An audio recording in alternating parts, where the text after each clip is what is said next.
पंचमे मासनु प्राप्ते, और जब 5वां महीना लगा चोदित श्वासो जितेंद्रिय, श्वास को जीत लिया। और जब श्वास लेना बंद कर दिया तो महाराज सब देवता दानव मानव परेशान पहुंच गए भगवान के पास। नैवं विदामो, भूल ही नहीं जा रहा, प्राण रुक गया। नैवं विदामो भगवन प्राण रोधम, हमारा प्राण अवरुद्ध हो गया। भगवान ने अपने दिव्य दृष्टि, मेरा पौत्र ध्रुव साधना कर रहा है और उसने वायुमंडल के वायु को रोक दिया है, पी करके बैठ गया तो वायु आगे बढ़ने वाला नहीं तो जीव चलेगा कैसे? महाराज फिर हमारे प्राणों की रक्षा करें। मां भ्रष्ट बालम तपसो दुरत्यया, इस दुरत्यय तप को मेरा बालक कर रहा है। श्री मैत्रेय मुनि कहते हैं, इतना कहकर के भगवान खड़े हो गए। देवताओं से कहा चिंता मत करो, हम तुम्हारा निवारण करते हैं। तैव मुत्सन्न भया उरुक्रमे कृतावनामा प्रययुस्त्रिविष्टपं सहस्र शीर्षापि ततो गरुतमता मधोर्वनम भृत्येन्द्र दीक्षया गता। जब सरकार चले मधुबन की ओर तो भगवान के जो भक्त थे खड़े हो गए। जय हो लाल जी की। सरकार बहुत सवेरे सवेरे भागे जा रहे हैं, कहाँ की तैयारी हो रही है? अरे भगवान बोले विलंब मत करो, हम अपने प्यारे ध्रुव को दर्शन देने जा रहे हैं।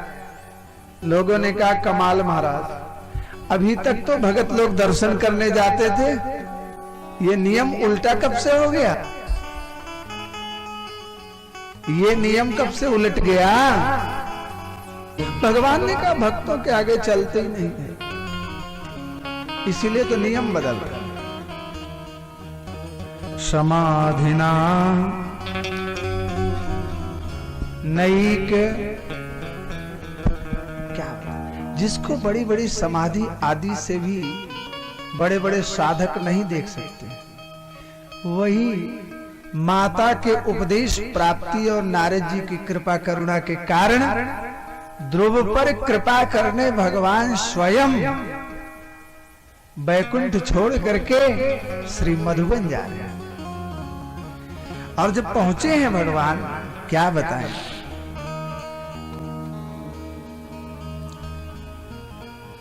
तद्दर्शनेनागत साध्वसाक्षिता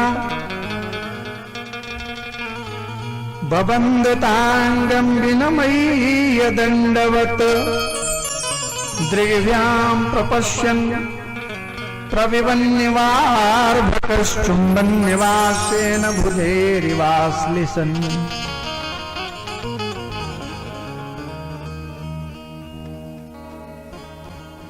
श्री भगवान ने जब ध्रुव को देखा है तो जगाया नहीं है, बुलाया नहीं है, हो मुहा चूम करके अपने अकबरिया में भर लिया। यही लिखा है, दृग्भ्याम प्रपश्यन्, देखा है, दृग्भ्याम प्रपश्यन् प्रविवन्निवार्भक, इस बालक को देखा अर्भक को, तो चुंबन निवासेन, उसके मुखा का चुंबन करके भुजैरिवाश्लिसन्, अपने अकबरिया में भर लिया। कितना साधुवाद दिया जाए सुनीति जी को, जिन्होंने ध्रुव जैसा बेटा पैदा किया इस समाज के लिए।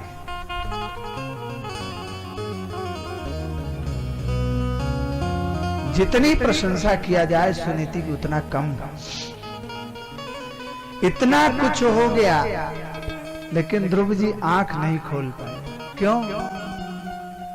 जो बाहर आलिंगन कर रहा है वो भीतर बैठा है। जब वृत्ति मनमुखी अंतर्मुखी हो जाती है तो बाह्य वृत्तियों से उसका कुछ लेना देना नहीं रह जाता। समाधिस्थ है ना, अंदर भगवान को देख रहे।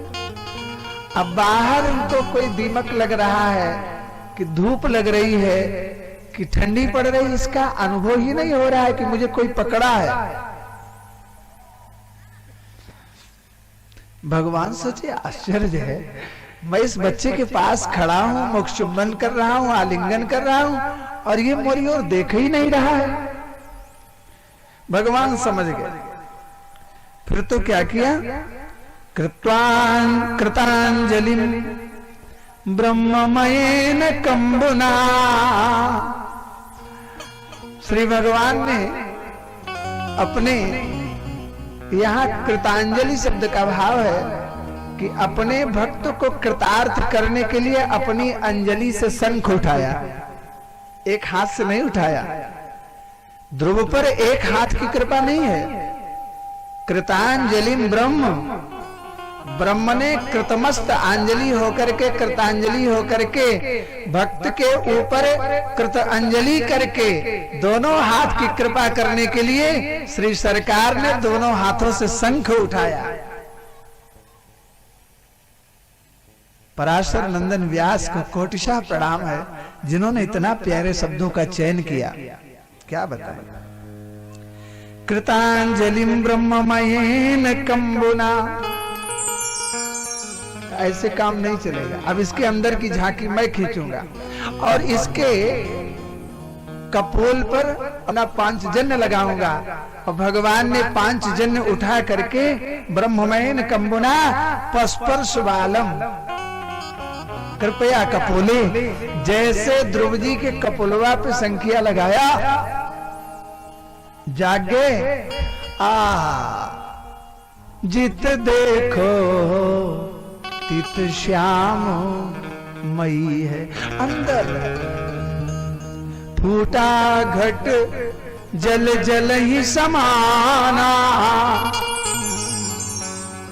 समाधि रूपी घट फूट गया, जीव रूपी जल के सामने नार खड़ा है, जल जल में समा गया। एक एक इंद्रियां जग गई, विद्यालय नहीं गए हैं, बोलना चाहते हैं। भगवान ने अस्तवन करने के लिए शंख से उनके इंद्रियों को जगा दिया। जब ध्रुव जी ने अस्तवन गाया, योन्ता प्रविश्य मम वाचमिमां प्रसुप्तां,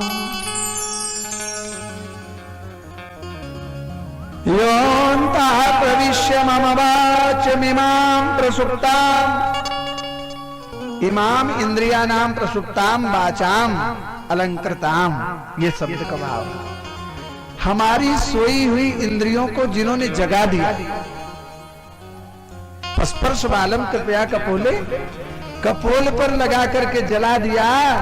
उनका स्तवन करते हुए कह रहे हैं, संजीवयत्य खिल शक्तिधर स्वधामना। अरे और की क्या कहें, अन्यश्च हस्त चरण श्रवणत्वगादीन, एक एक रुंगटे चमड़ी, प्राणान नमो भगवते पुरुषाय तुभ्यम। आपको कोटिशा प्रणाम। भगवान ने कहा, प्यारे ध्रुव मांगो, क्या चाहिए। जब मांगने की बात आई तो ध्रुव जी रोने लगे। कहा, प्रभु यही समस्या है, आपकी भक्ति भी क्या मांगने के लिए की जाती है क्या। भगवान का भक्त भगवान से कुछ मांगता नहीं है। भगवान के श्री ऐसे ऐसे उपासक भक्त हैं कि सुदामा जी का चावल जब भगवान खाए तो भगवान को आदेश करना पड़ा विश्वकर्मा को कि आओ और भाभी सुशीला का भी घर बनवाओ, बनाओ जल्दी, रात भर में द्वारका से 20-19 नहीं, सुदामापुरी, भव्य सुदामापुरी का निर्माण करो। तो भक्तों ने देखा कि सुदामा का चावल खाने के कारण भगवान को यह आज्ञा करनी पड़ी, यह बोलना पड़ा इतना कि विश्वकर्मा आओ और सुदामापुरी का निर्माण करो। इस चावल को चढ़ाने से इतना कष्ट हुआ प्रभु को, आज से इनकी पूजा में चावल नहीं चढ़ाएगा, चावल का भोग नहीं लगाएगा। चावल का भोग केवल जगन्नाथ जी स्वीकार करते हैं। संत जन, कितने ऐसे संत हैं जो चावल भगवान को अलंकार के अर्थ में नहीं लगाते हैं, और कुछ ऐसे हैं जो लगाते हैं तो रंग के लगाते हैं। क्यों? मेरे प्रभु को कष्ट हुआ इस चावल के कारण। वो आरती भी लेते हैं तो अपने प्रभु के कष्ट को अपने ऊपर लेते हैं। भगवान को कष्ट देते नहीं हैं। सुख संपत्ति घर आवे और रोग दोख तोहका, ऐसा नहीं है। रोग दोख हमका, सुख संपत्ति आपको। हम राजी हैं उसी में जिसमें रजाती है।